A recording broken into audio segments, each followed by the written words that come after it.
show you how you can create a continuous delivery pipeline using your GitHub to your EC2 instances.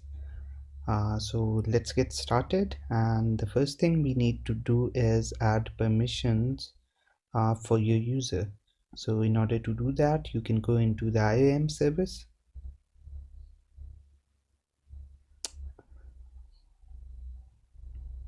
I'll go into the users, and I'll add some permissions over here for it. I'll go into attach existing policies, and I'll search for code commit, and I'll provide full access, and then I'll again select code pipeline, and then I'll add this policy as well. I'll go to next, review, and then I'll add the permissions. So this is the first step that we need to do. Make sure that you already have the keys for this user and everything for this user already set up, and then we need to create some rules for it. So in order to do that, what I'll do is I'll go into the role section, and the first thing I need to do is create a role for EC2 instance in order to access the S3 bucket. So I'll search for S3, and I'll select this Amazon S3 read-only access, and I'll go to next, tags. I'll skip this step, and then I'll name it, give it a name. So I'll give it a name EC2 S3 Code Deploy.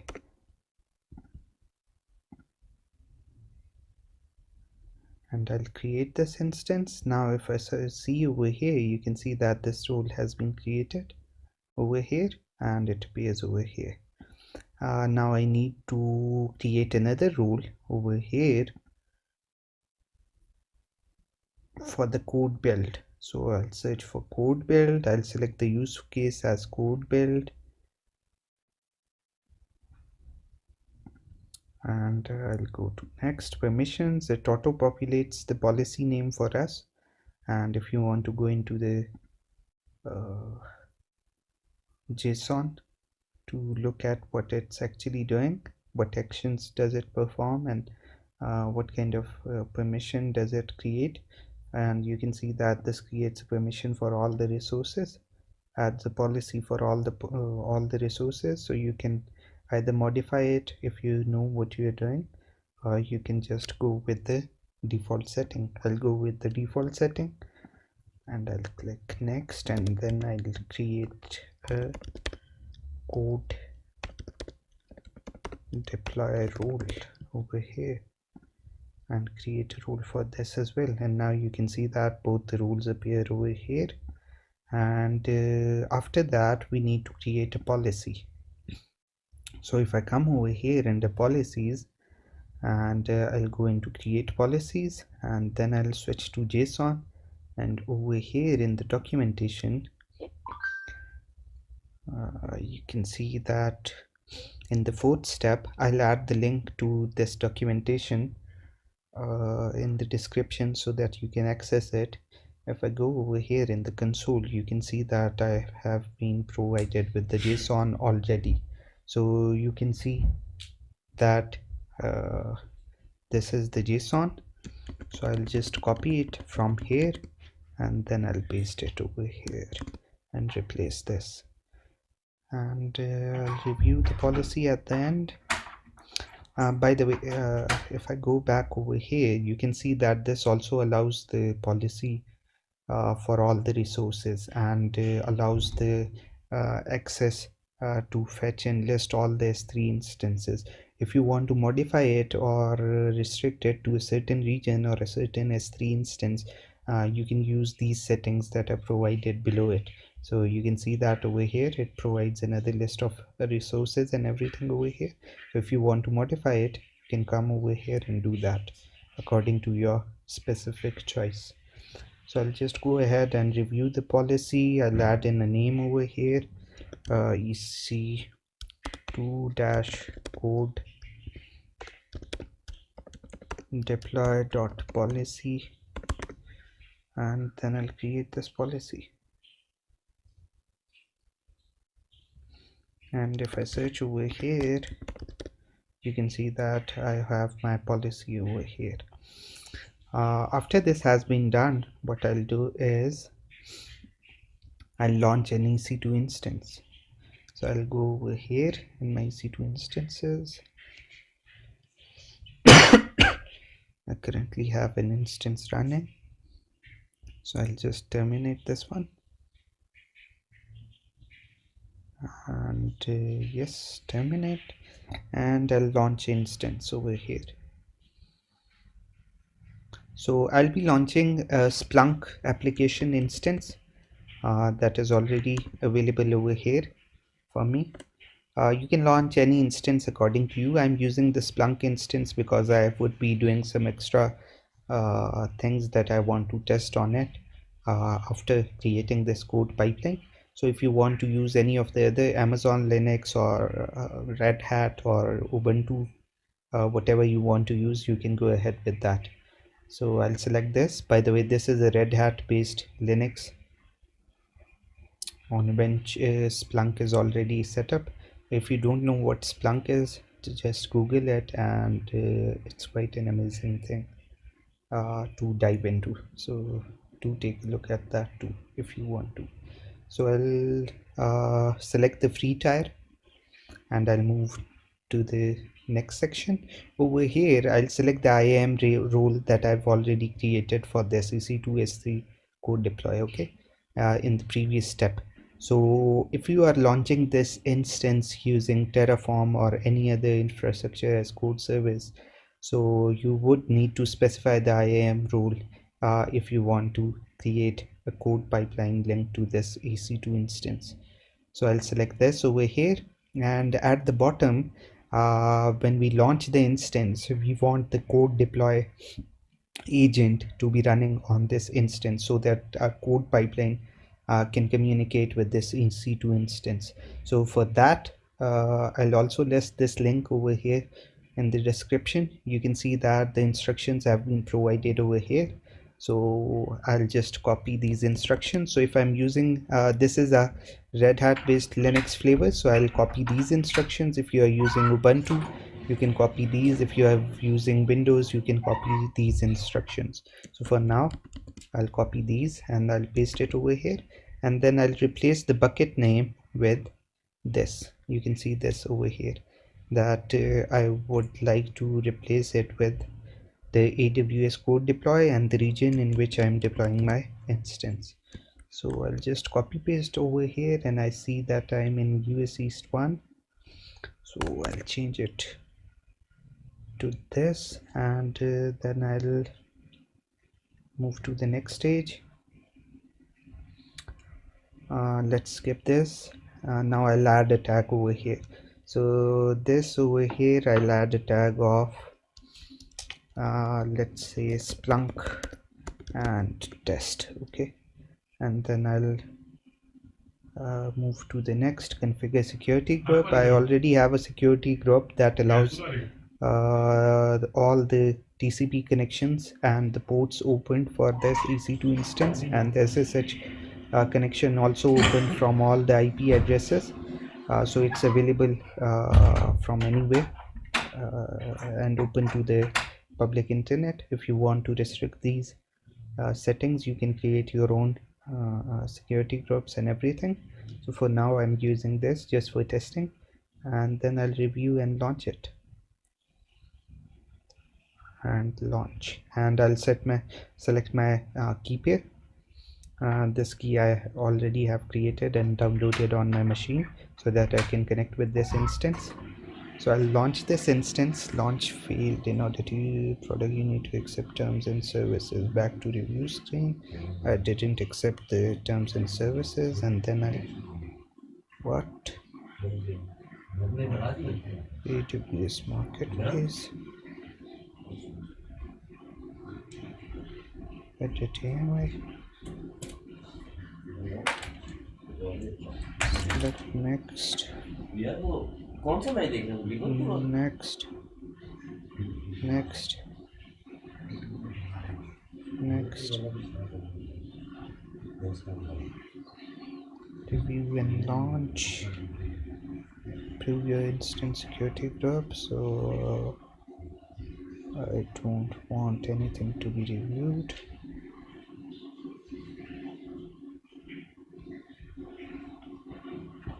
Oh,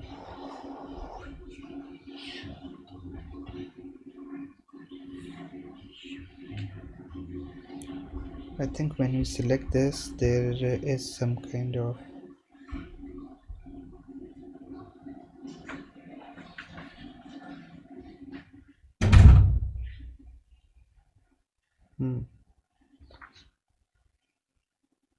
I think this instance ID that I've copied is not the correct instance ID.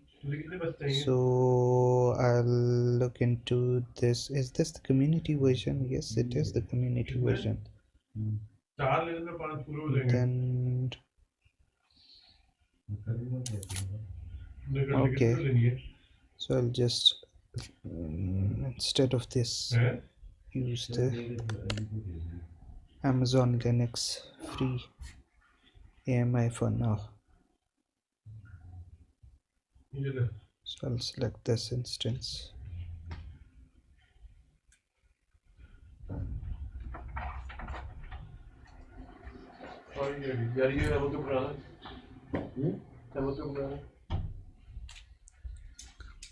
Sorry for this little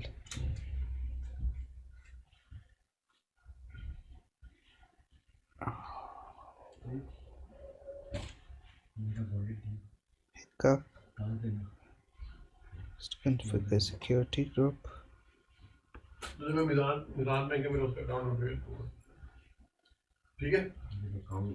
Review and launch.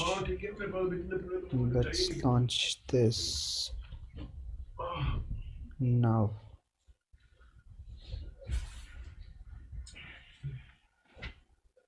Yeah, so actually there was a problem with that particular AMI that I was using. So I'll just launch this instance and wait for it to launch. Until then I'll just copy this, and what I'll do is I'll connect to it from my local machine. So I'll do SSH root at the not the root user EC2 dash.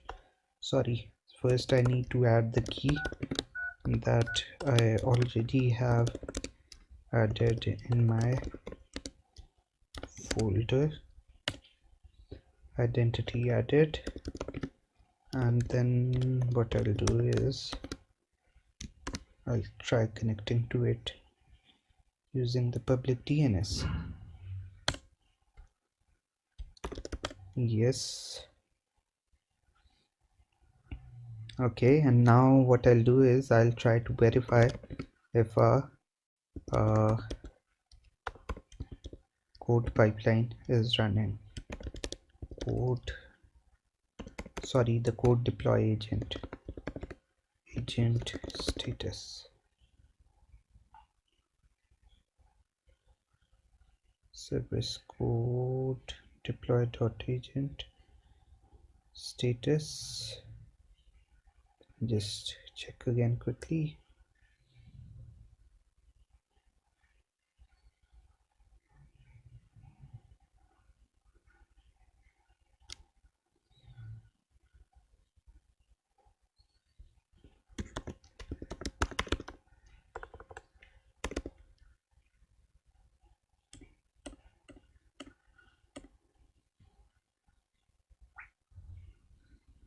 I think I've forgotten the command.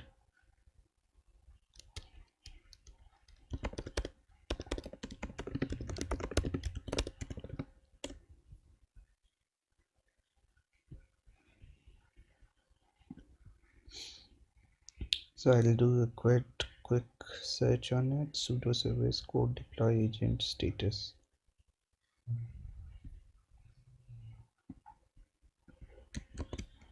Just copy it and paste it over here, and you can see that it's running. What did I do wrong over here? Oh, sorry, that was a silly mistake on my end. So it's already running. So the next thing that we need to do is, now that our instance is running, we can search over here for code deploy. I'll open it up over here, and then in code deploy we will create an application. I'll enter it test code deploy app, and then I'll select the compute platform as EC2. I'll create the application, then after the application has been created, I'll create a deployment group for it. So I'll name it, let's say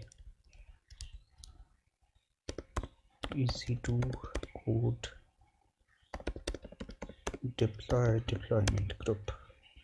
And you can see that it already shows me an option with the code deploy role that we have already created in the initial steps. So I'll select this role, and over here let this be the default option. Over here in the Amazon EC2 instances, I'll select this, and I'll add the key that the tags that I've created for this particular instance. So if I open up the AWS console over here, and then if I go into EC2 instances and check the tags that I've created for my instance, so over here in the tags you can see that the key is Splunk and the value is test. So I've selected the correct tags over here, and then just disable this load balancing, and everything looks good. We can go ahead and create the deployment group. Once the deployment group has been created, yes, we are good to move to the code pipeline section and create the code pipeline.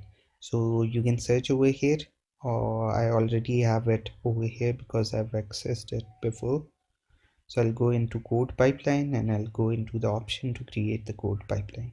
I'll name this test pipeline. Let this create a new service role, so we don't have to create this role manually. And in the advanced setting, let these be the default options. Now let's move next.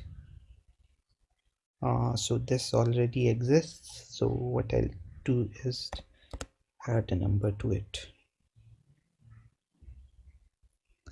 Then in the source provider, as we have our GitHub repository on the repository, our code on GitHub, so we'll select GitHub from here, and then we'll connect to GitHub. I already have my GitHub account connected with my AWS account, but if you don't have it connected, you'll be presented with a pop-up that would ask you for your username and password, and then would ask you for certain permissions that you need to provide to this particular AWS account in order to access your GitHub account. So now that you have successfully configured the action, okay, but why is it not showing me the repositories? No options. Okay, now it's showing me. So I already have a demo setup over here, and you can see that I have this over here.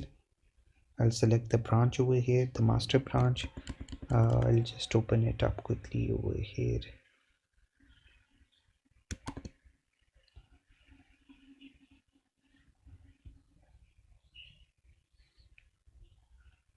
In my GitHub account, so that you can see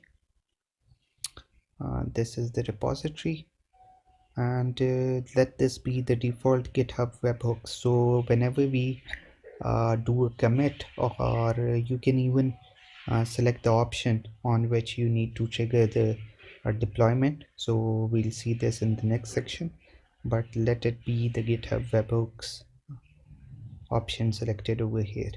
We'll proceed to next, and the build stage, we don't need to build our application, so we'll skip this for now.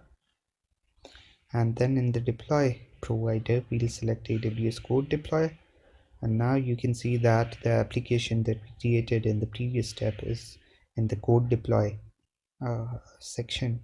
You can see it over here, and the deployment group is also available over here. We'll move to the next stage, and before we create this pipeline, you need to create this app spec file in your GitHub repository. So this would tell your code pipeline where to copy the code that you have in your GitHub repository. So this would copy the code in this directory var www html and WordPress. Okay, so there are many options over here available. So if you want to take a look over here in the app spec section, I'll also add the link to this document as well in the description. So you can see that there are a lot of options over here that are available for you to use. So if you want to create hooks that should be triggered before the code is cloned or after the code is cloned into the EC2 instance and before the build happens, so all these kind of hooks and operations are available to you in this app spec file. So you need to create and push this file into the GitHub repo. So I'll open up a new tab over here, and then I'll move into this directory, and I'll do a get status to check if my repository is up to date. You can see that this is up to date. And once you have created this file, the app spec file, and pushed it into your GitHub repository, then you can go ahead and create the pipeline.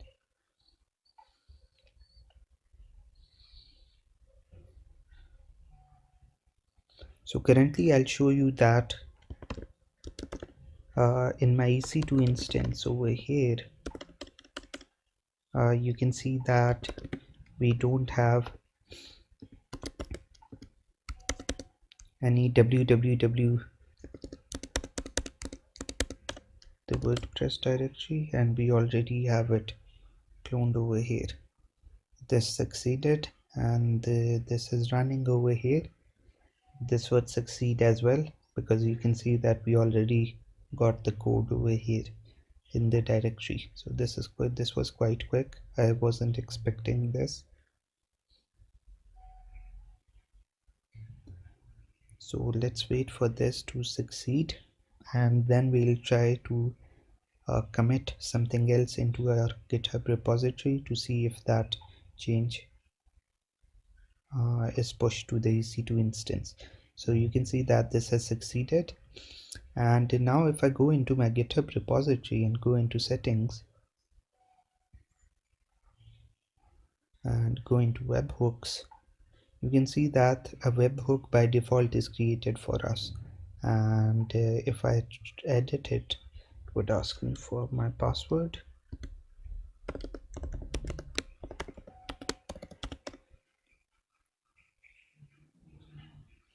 If I scroll down over here, and you can see that currently the trigger is set to just the push event, but you can modify it using multiple events on like pull requests created or merge of repository branches, or if a release is made.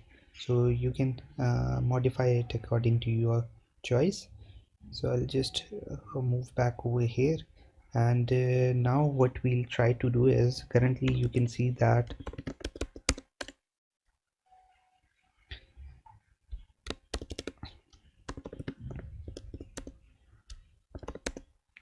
the test file just has my name. Okay, and I'll also show it to you in GitHub.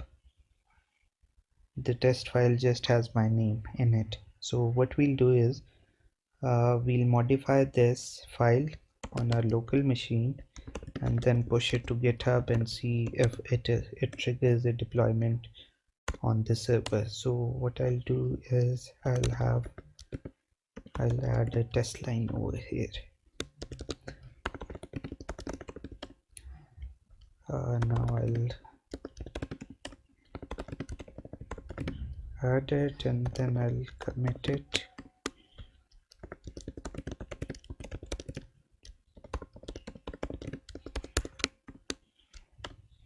And then I'll do a git push. As soon as I do a git push, a new deployment should be triggered over here, and you can see that this has triggered a new deployment over here and it's in progress. And once this finishes, we should see the change over here in our test file.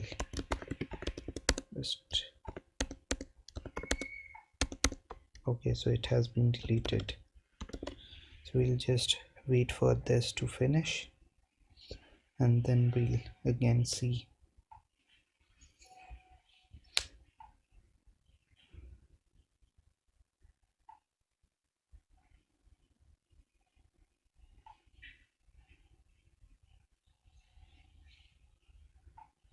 So it has succeeded. You can see it over here. Now if I move back over here and go back into the directory, you can see that our test line has been added and the code has been pushed to the EC2 instance that we have created. So this is how you can create the code pipeline, and that's it for now. I hope you liked my